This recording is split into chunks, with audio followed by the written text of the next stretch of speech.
Alright guys, Paul here, back with another video. I'm a photographer, videographer, currently based in Melbourne. But before we jump into today's video, I will give you a little context of how I came up with the idea. I was meant to be shooting this fake commercial to kind of spruce up my portfolio a little bit. Got everything that I needed, the background, the lights, but apparently now all the retail shops are closed. I know, old news. So I couldn't get the product I needed and I couldn't make the video that I wanted to make. And I don't know about you guys, but when I can't do something, I get super bummed. All the creativity just starts draining out of me. So I kind of sat around and moped for a couple of days.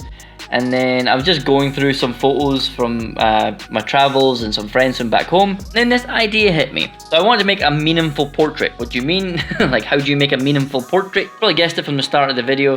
But I want to incorporate all my Polaroid photos and then me in the middle, like taking a photo. So I think I'm gonna have them dangling from the ceiling and kind of me in the middle. Now, the inspiration for this type of portrait is, I'm going to butcher his name because I'm the most dyslexic person in the world, Jordi Kolakit. I'll pop him on screen. If you have connection to the internet, you probably have seen all these photos. Super famous, really talented. So that's kind of the idea that I want to have. I want to have like pretty dynamic shot with a lot of things in the foreground and then kind of me somewhere in the frame. So let's get started, but first we need a few things. Super dusty. I've got some fishing line. I have all my photos I've taken over the years, mainly all of them. I've got some tape and I have my Polaroid camera. What I really need to do is kind of clear out this working area that I have at the moment and create like a backdrop. So I've got a nice plain background to work off of.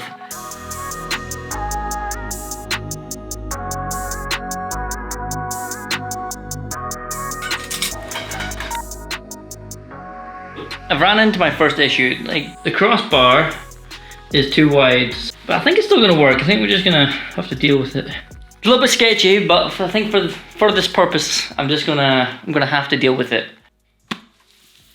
I have got all my tape along here, got all my photos.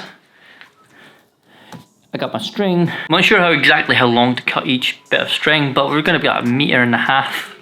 I think it should work.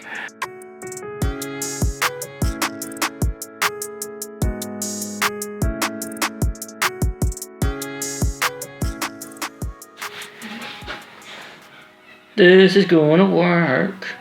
So I'm slowly getting there, and I know I could just take like multiple photos and just kind of chuck them up in the air, but I feel like by hanging them, I won't have to fuck around in Photoshop as much, and I can do some other cool things that might work out. Maybe like a cool cinematograph of them swaying or something like that. Again, not entirely sure what I'm doing. This is kind of out of my realm, but we'll see how it goes. I've got all my photos done. So yeah, so all we need to do is hang them from the ceiling, position them kind of around where I want it to be, and then set up the lighting, and then we should be done.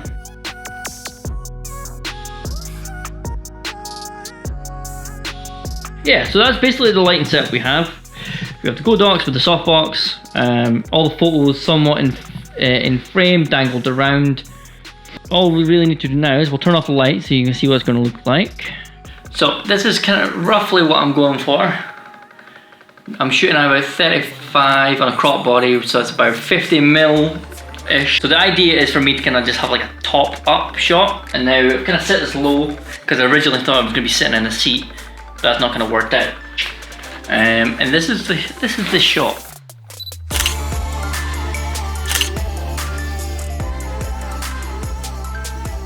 So I got back into the computer and I was not happy with the outcome. It was kind of cool, I got like a cool cinematograph out of it, but it wasn't the exact effect I was after. I was looking for a slightly more dynamic shot, wider I believe, a bit wider, similar to what we have now.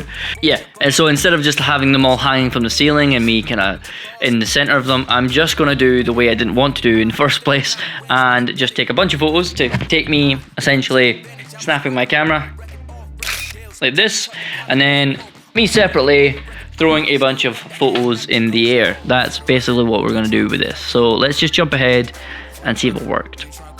See ya.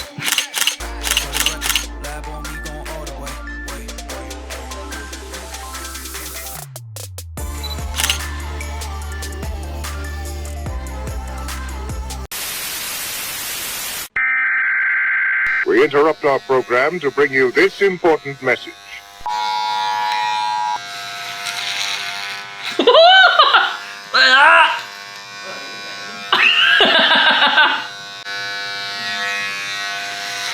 The new look.